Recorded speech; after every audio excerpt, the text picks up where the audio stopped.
ہر چیز کی کوئی نہ کوئی جڑ بنیاد ہوتی ہے. تو انسانی زندگی کی جڑ بنیاد اس کا عقیدہ ہے، انسان کا عقیدہ. تو یہ عقیدے کی درستگی نہ ہونے کی وجہ سے شک آتے ہیں. اور آپ دیکھیں شک کا دائرہ کتنا پھیلتا ہے. آپ دیکھیں پھر انسان اس کا مزہ چکھتا رہتا ہے. تعلقات میں بھی کوئی تعلق سیدھا نہیں رہتا. آپ دیکھیں ماں باپ کے ساتھ بھی شک بھرا تعلق ہے. کبھی آپ نے نوٹ کیا جو مائیں بچوں کو عقیدہ نہیں سکھاتی تو بچے پھر ماں باپ سے کیا کہتے ہیں کہ آپ میرے سے زیادہ تو فلاں کو توجہ دیتی ہیں. اب اسے لائٹلی لیتے ہیں سارے لوگ کہ اچھا آپس کے تعلقات میں اتنی سی بات کہہ دی. بات اتنی سی نہیں ہے. بات یہ کہ رشتے کی پہچان نہیں ہے. جس ماں نے اللہ کے رشتے کی پہچان نہیں سکھائی تو اللہ تعالیٰ بھی گیند اسی کی کورٹ میں ڈال دیتے ہیں کہ لو آپ بھی مزہ چکھو. تو اصل میں خرابی عقیدے کے اندر وہ تعلقات میں ظاہر ہوتی ہے. کہیں ماں باپ اور اولاد کے تعلق میں، کہیں بہن بھائیوں کے تعلق میں، کہیں شوہر بیوی کے تعلق میں، اور کہیں ریاست کے سربراہ اور عوام کے تعلق میں. ہر جگہ شک رہتا ہے. اس شک کا علاج حق ہے. حق آئے گا تو شک نہیں رہے گا. جاء الحق وزهق الباطل ان الباطل كان زهوقا. آ گیا حق اور چلا گیا باطل. باطل تو یقیناً جانے ہی والا ہے. اسی وجہ سے مکہ میں جب نبی صلی اللہ علیہ وسلم نے لوگوں کو دعوت دی 13 سال عقیدے کی بات ہوتی رہی الحمدللہ، اور زندگی گزارنے کے اصول ضابطے قاعدے کی بات نہیں ہوئی. کہ عقیدہ مضبوط ہو جائے تو سارے اصول قبول کرنے کے لیے تیار ہو جاتا ہے انسان. پھر زندگی بدلنا مشکل نہیں رہ جاتی. لیکن اگر عقیدہ خراب ہو تو پھر زندگی کی بنیاد غلط ہو گئی تو ظاہر ہے کہ اس کے عمل بھی غلط ہو جائیں گے. اسی لیے نبی صلی اللہ علیہ وسلم نے فرمایا من قال لا الہ الا اللہ، جس نے لا الہ الا اللہ کہا دخل الجنہ، جنت میں داخل ہوگا. تو زبان سے کہہ بھی دیا لا الہ تو کیا حاصل، دل و نگاہ جو مسلمان نہیں تو کچھ بھی نہیں. یعنی گہرا اترا ہوا یقین چاہیے نا. اور چومی گویم مسلمانم بلرزم کے دانم مشکلات لا الہ. جب میں کہتا ہوں لا الہ الا اللہ تو میرا دل لرز جاتا ہے کہ میں جانتا ہوں لا الہ الا اللہ کہنے کی مشکلات کیا ہیں، اس کے میرے سے تقاضے کیا ہیں. کیا آپ جانتے ہیں لا الہ الا اللہ کے ہم میں سے ہر ایک کے لیے کیا تقاضے ہیں؟ کیا آپ ان تقاضوں کو پورا کرتے ہیں؟ کیا ہمیشہ دیکھتے رہتے ہیں کہ لا الہ الا اللہ کے لیے علم حاصل کرنے کا حق ادا ہو گیا، اس کو قبول کرنے کا حق ادا کر دیا، اس پر یقین کرنے کا حق ادا کر دیا، جو لا الہ الا اللہ کا تقاضا ہے اس کے مطابق عمل کرنے کا حق ادا کر دیا؟ یقیناً یہ بات ہمیشہ ان کی زندگیوں کو پڑھتے ہوئے خصوصی طور پر سوچنی چاہیے اور خصوصی طور پر اس پر غور و فکر کرنا چاہیے، اس کا تجزیہ ضرور کرنا چاہیے. تو ہم بات کر رہے تھے سیدہ ام معبد کی کہ کیا انہوں نے رسول اللہ کا نقشہ بیان کیا، اور ان کی زندگی کی سب سے قیمتی بات یہی ہے. آپ دیکھیں کہ ایک مسافر آیا اور اس نے دودھ دوہا اور وہ چلا گیا. مسافر کے ساتھ تھوڑا سا وقت گزرا. ایک رسول اللہ صلی اللہ علیہ وسلم کا وہاں پہ جانا کس مقصد کے لیے تھا؟ اللہ تعالیٰ نے اپنی تقدیر میں لکھ رکھا تھا سیدہ ام معبد کے لیے کہ وہ رسول اللہ کے اوصاف بیان کریں گی. آج تک اور قیامت تک جب تک رسول اللہ کے بارے میں لوگ جاننا چاہیں گے ام معبد کا بیان کیا ہوا نقشہ سب کے کام آئے گا. تو اللہ تعالیٰ نے صحرا میں رہنے والی ایک عورت کو اتنی فصیح زبان عطا کی تھی، بیان کی ایسی قوت دی تھی کہ ایک بار کا عمل حاوی آ گیا. الحمدللہ وہ جتنی چاہے، اللہ تعالیٰ جتنی چاہے کسی کے عمل کو برکت دے سکتا ہے. الحمدللہ. اب آپ دیکھیے کہ نبی صلی اللہ علیہ وسلم نے فرمایا عن انس رضی اللہ تعالی عنہ قال قال رسول اللہ صلی اللہ علیہ وسلم لا يؤمن احدكم حتى اكون احب اليه من والده وولده والناس اجمعین. حضرت انس سے روایت ہے رضی اللہ تعالی عنہ، تم میں سے کوئی شخص اس وقت تک ایمان والا نہیں ہو سکتا جب تک کہ میں اسے اس کے والدین، اس کی اولاد اور تمام لوگوں سے زیادہ محبوب نہ ہو جاؤں. تو اب دیکھیں اللہ تعالیٰ کی ذات کا نقشہ تو ہمیں 100 صفات سے پتا چلتا ہے. محمد رسول اللہ صلی اللہ علیہ وسلم کے بارے میں ہم جاننا چاہیں تو آنکھوں سے دیکھنے والوں نے ان کے جو اوصاف بیان کیے اس کی وجہ سے ہمارے سامنے نقشہ بنتا ہے. آپ صلی اللہ علیہ وسلم کے اوصاف کو بھی ہم دیکھتے ہیں, یہ ہم پر لازم ہے کہ ہم ان کے بارے میں جانیں. اور آپ صلی اللہ علیہ وسلم کا جو حلیہ بیان کیا گیا, جو آپ کے جسمانی خصائص تھے, اس کے بارے میں بھی ہم جانیں, کیونکہ اس کی وجہ سے انسان کا ذہن سوچنے کے قابل ہو جاتا ہے, تعلق بنتا ہے. الحمدللہ تو ام معبد کو یہ اعزاز حاصل ہوا, جن کا نام عاتقہ, جن کے والد کا نام خالد بن خلیف. اللہ سبحانہ و تعالی نے نبی صلی اللہ علیہ وسلم کی ہجرت کی وجہ سے کس طرح انہیں برکت عطا کی. ابتدا میں دودھ سے, اور آپ جانتے ہیں رسول اللہ صلی اللہ علیہ وسلم نے دودھ کی تعبیر دی ہے دین, اور پھر بعد میں اسی دین سے, جس دین کو لے کر محمد رسول اللہ صلی اللہ علیہ وسلم آئے, تو میں معبد کو یہ اعزاز حاصل تھا کہ رسول اللہ کا نقشہ یاد کیے ہوئے تھے. اب یاد نہیں کریں گے تو نبی صلی اللہ علیہ وسلم کا نقشہ جو ام معبد نے بیان کیا, پھر وہ نقشہ جو سیرت کی اور کتابوں میں ملتا ہے سیدنا علی کی روایت سے یا دیگر صحابہ کرام کی روایت سے. سیرت رسول کے حوالے سے جنت کے راستے میں بھی وہ نقشہ موجود ہے, اور اس کے اوپر الحمدللہ یعنی بہت سیرت نگاروں نے ریسرچز بھی کی ہیں آپ صلی اللہ علیہ وسلم کے حلیہ مبارک کے حوالے سے. سیدہ ام معبد کے کچھ اور الفاظ بھی میں آپ کے سامنے رکھنا چاہتی ہوں. جب ان کے شوہر ان کے پاس آئے تو ام معبد نے کہا, اللہ کی قسم میں کیا بتاؤں, ہمارے ہاں سے ایک بابرکت شخصیت کا گزر ہوا, اس نے میرے ساتھ اس طرح گفتگو کی.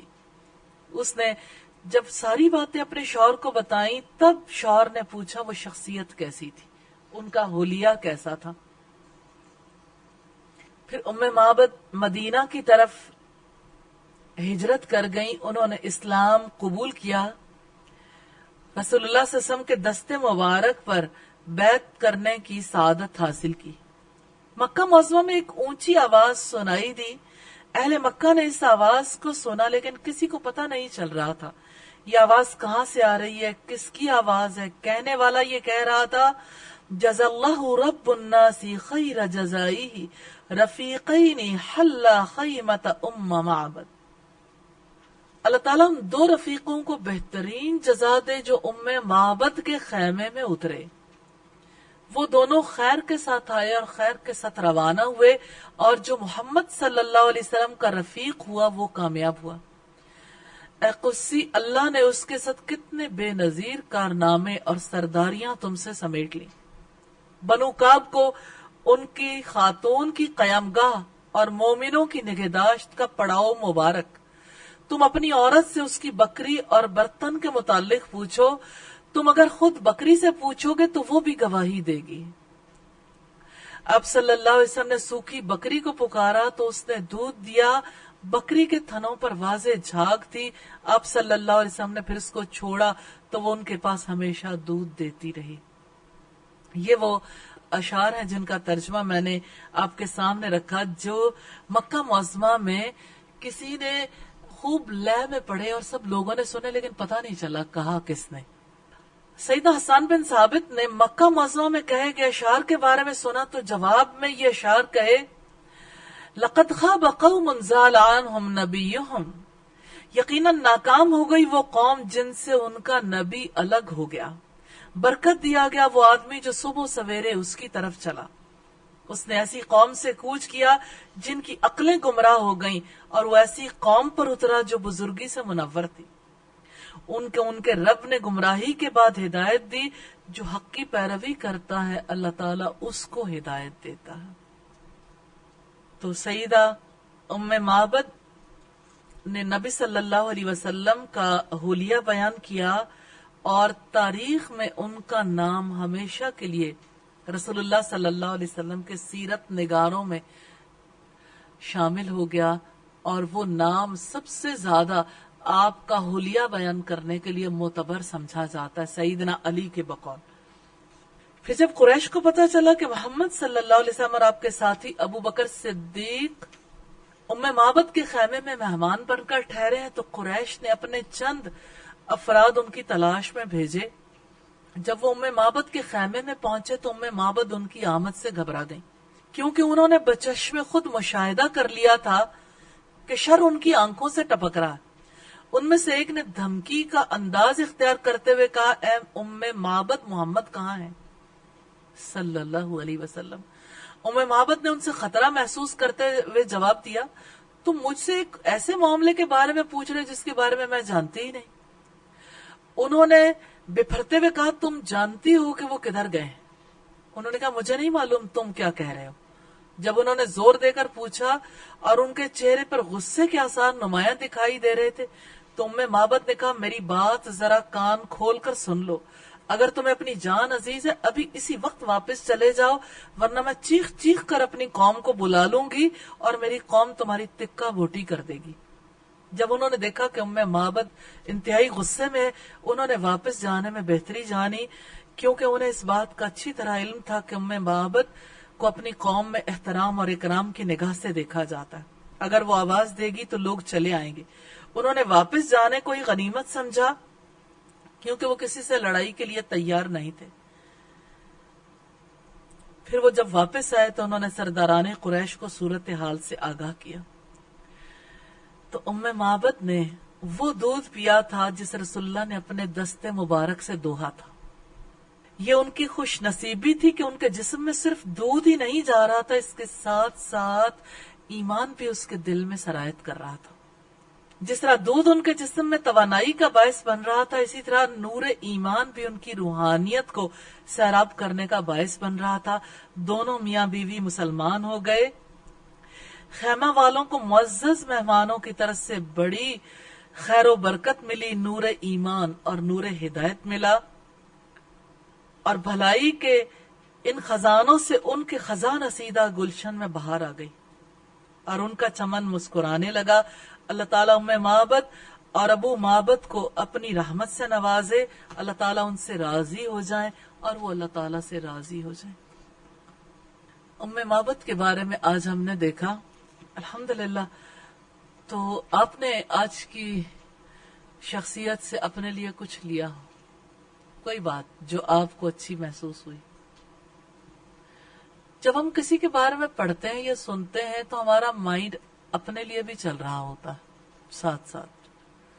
سم ٹائمز ایسا ہوتا ہے ہم اسی ماحول میں پہنچ جاتے ہیں، فیصلے بھی کر رہے ہوتے ہیں، انجوائے بھی کرتے ہیں، کبھی تکلیف بھی محسوس کرتے ہیں. اور اس کو آپ دیکھیے کہ آپ نے اپنی زندگی میں دیکھا ہوگا، جب کبھی بچے کو کہانیاں پڑھتے ہیں، پھر خاص طور پر بچوں کی فطرت سادہ ہوتی ہے، سادہ فطرت والے لوگ بوڑھے بھی ہو جائیں تو ایسے ہی رہتے ہیں. تو بچے جب کہانیاں سنتے ہیں اور انہیں پتہ لگے ایک دم اچانک کوئی موڑ ایسا آ گیا جہاں پر کوئی اس منظر میں بہت خوش ہے، تو بچے بھی خوشی سے اچھلنا شروع کر دیتے ہیں. اور کہیں پہ صورتحال خراب ہو گئی، بچہ یا کوئی شخص جس کے ساتھ بچے کا انٹرسٹ انوالو ہے کسی کہانی میں، وہ کسی مصیبت میں اور کسی تکلیف میں ہے، شدت کی تکلیف ہے، تو اس کی تکلیف کی وجہ سے آنکھوں میں آنسو آ جاتے ہیں. یہ انسانی فطرت ہے، انسان واقعات کہانیوں کے ساتھ ساتھ چلتا ہے. اور بات جب شخصیات کے حوالے سے ہو تو انسان کا ذہن اور زیادہ تیزی سے چلتا ہے. اس لیے میں آپ سے ہمیشہ سوال کرتی ہوں کہ آپ نے پھر کیا لیا اپنے لیے؟ جی میم، انشاءاللہ رسول اللہ صلی اللہ علیہ وسلم کے اوصاف کو یاد کرنے کی میں کوشش بالکل کروں گی، اور آج ہی اس کو یاد کروں گی انشاءاللہ. اور انشاءاللہ. پھر اپنے سب رشتہ داروں کو اور سب کو بتایا کروں گی یہ رسول اللہ تھے ہمارے. ہاں، ایک تو یہ بات ہے، آپ چاہیں تو رسول اللہ صلی اللہ علیہ وسلم کی خصوصیات پر کوئی مائنڈ میپ بھی بنا سکتے ہیں، کوئی اور خوبصورت انداز سے اسے لکھ بھی سکتے ہیں، اور آپ صلی اللہ علیہ وسلم کے نقشے کے بارے میں یعنی مختلف طرح سے ہر ایک کا مائنڈ اپنا اپنا، اس کو زیادہ اچھے خوبصورت انداز میں لوگوں کے سامنے لانے کے لیے کہ ان کو بھی یاد ہو جائے. ایک ہے خود یاد کرنا، ایک ہے دوسروں کو یاد کروانا. تو اس کے لیے بھی مختلف طریقے اختیار کیے جا سکتے ہیں، ضرور کیجئے. اللہ تعالیٰ سے دعا کرنے کے آبزرویشن ڈیپ ہو جائے.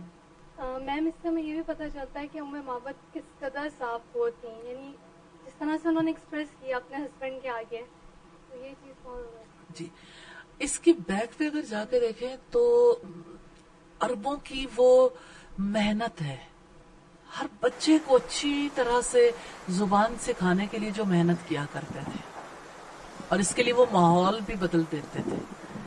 مختلف ماحول میں بچے جا کے رہتے تھے، یعنی ایسے ماحول میں جہاں فصیح اللسان لوگ رہتے تھے تو بڑوں سے وہ زبان سیکھ جاتے تھے.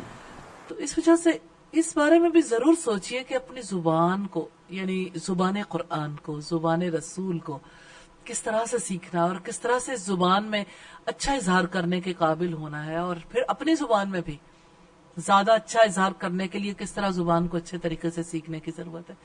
میم سیدہ عاتقہ کا رسول اللہ صلی اللہ علیہ وسلم کے دفاع کے لیے دیدہ دلیری کا مظاہرہ دیکھا ہے، تو اللہ تعالیٰ سے دعا ہے کہ آج کے دور میں ہمیں بھی رسول اللہ کے دفاع کے لیے اپنا کردار ادا کرنے کی توفیق دے. مجھے سمجھ دفاع کی بات کر رہی ہیں آپ؟ جی. ام معبد آپ کو کیسی لگی؟ ام معبد اللہ تعالیٰ کا انتخاب ہے، موقع اللہ دیتا ہے نا کسی کو کہ وہ بیان کرے، تو اللہ تعالیٰ کو ان کی کون سی ادا پسند آئی ہوگی. اور اگر آپ ایک اور چیز پہ غور کریں نا، تو جیسے اللہ تعالیٰ انسانوں کو تخلیق کرتے ہیں نا، ایسے ہی افعال کو بھی تخلیق کرتے ہیں.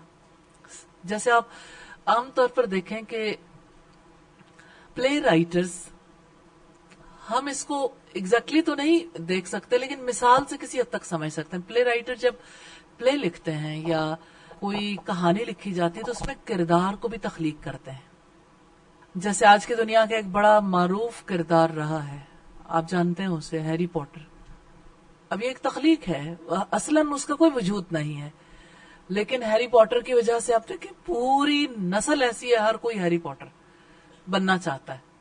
اب یہ کہ یہ ایک کردار ہے جسے تخلیق کیا. اللہ تعالیٰ نے ام معبد کو بھی بنایا، ان کا کردار بھی تخلیق کیا کہ وہ یہ کردار ادا کریں گی وقت آنے پہ. الحمدللہ. پھر اللہ رب العزت سے دعا کرنی ہے اللہ تعالیٰ ہمیں زمانے میں بڑا کردار ادا کرنے کی توفیق عطا فرمائے، ہمیں مواقع دے دے ہمارے حق میں. وہ جو چاہے اپنی تخلیق کے بارے میں فیصلے کر سکتا ہے، اللہ ہمارے حق میں اچھے فیصلے فرما دے. استاذہ ان کا کیا عقیدہ درست تھا جس وقت انہوں نے اتنی فصاحت اور بلاغت سے بات کی تھی اور ان کے شوہر نے بھی صحیح سمجھا تھا؟ فطرت پر تھی، یعنی ایسے دلوں کے اندر اگر شکوک و شبہات والی زندگی گزار رہی ہوتی، فطری زندگی نہ گزار رہی ہوتی جی، تو ان کے لیے کسی چیز کو قبول کرنا بڑا مشکل ہوتا. تعصب نہیں تھا ان کے دل میں. جی. تو جب حق آیا تو ان کے دل کے اندر شفافیت تھی نا، تو انہوں نے اسے قبول کر لیا. تو یہ جو ہم نے یہ جو اپنا رویہ لیا ہے یہ ہمارے اندر بھی تھا اور باہر ہمارے ماحول میں بھی تھا. ایکچولی اس کی ریزن یہ ہے کہ زبان اللہ کے نام سے نہیں کھلوائی گئی. ماں باپ نے عقیدہ نہیں سکھایا، اولاد کے حقوق ادا نہیں کیے ماں باپ نے. میں پوری نسل کا اگر ہم دیکھیں کہ وہ بھی تو پوری نسل کی، اپنی آپ کی بات نہیں کر رہے، پوری نسل کی بات یہ، یعنی ماں باپ کو ان کے ماں باپ نے نہیں سکھایا، اساتذہ نے نہیں سکھایا، یعنی پورے ماحول میں جس نے ٹریننگ کرنی تھی سوسائٹی نے بھی اپنی ذمہ داریاں پوری نہیں کی. اسی لیے اسی مقصد کے لیے ہم آج یہاں بیٹھے ہیں. الحمدللہ یہ اللہ کا کتنا بڑا احسان ہے، ایسے فورمز جہاں پر لوگوں کو ان کی زندگی سکھائی جاتی ہے. الحمدللہ وہ کام جو ان کے ماں باپ نے کرنا تھا، وہ کام جو تعلیمی اداروں نے کرنا تھا، وہ کام جو باقی ساری سوسائٹی نے، رشتہ داروں نے، کسی کی دادی نے، نانی نے، کسی کے بہن بھائیوں نے، خالاؤں نے، ممانیوں، چچیوں نے اور باقی لوگوں نے ادا کرنا تھا. اتنی عمریں ہو گئی نا، نہیں کردار ادا کیا. تو یہ اللہ تعالیٰ کی رحمت ہے، اللہ تعالیٰ نے پھر بھی ہمارے لیے طے کیا. الحمدللہ پھر بھی موقع دیا کہ ہم اپنے آپ کو درست کرنے کے لیے درست عقیدہ سیکھ لیں. تو یہ اللہ تعالیٰ کی رحمت ہے کہ ہم توحید اسماء و صفات پڑھ رہے ہیں. آپ نے عقیدہ پڑھا، اب توحید اسماء و صفات پڑھ رہے ہیں. اللہ کا فضل ہے. تو اب دیکھیں اللہ تعالیٰ کسی کو کہاں سے اٹھا کے چن کے لے آتا ہے. مثال کے طور پر ساری زندگی ماں باپ نے کوشش کی کہ بچہ پڑھ لے، چھوٹی کلاس سے لے کے ساری زندگی خدمت کی، ناشتے بنانا، کھانا، ضروریات کا خیال رکھنا، صاف ستھرے کپڑے، ان کی فیسز پے کرنا، ساری زندگی کرتے کرتے کرتے بچے جب اس سٹیج پہ پہنچ گئے، ٹرمینل سٹیج پہ آئے، پھر انہیں پروفیشنل ایجوکیشن دلوانا. کتنے ہی بچے ہیں جو جسے آپ اپنی مثال لیں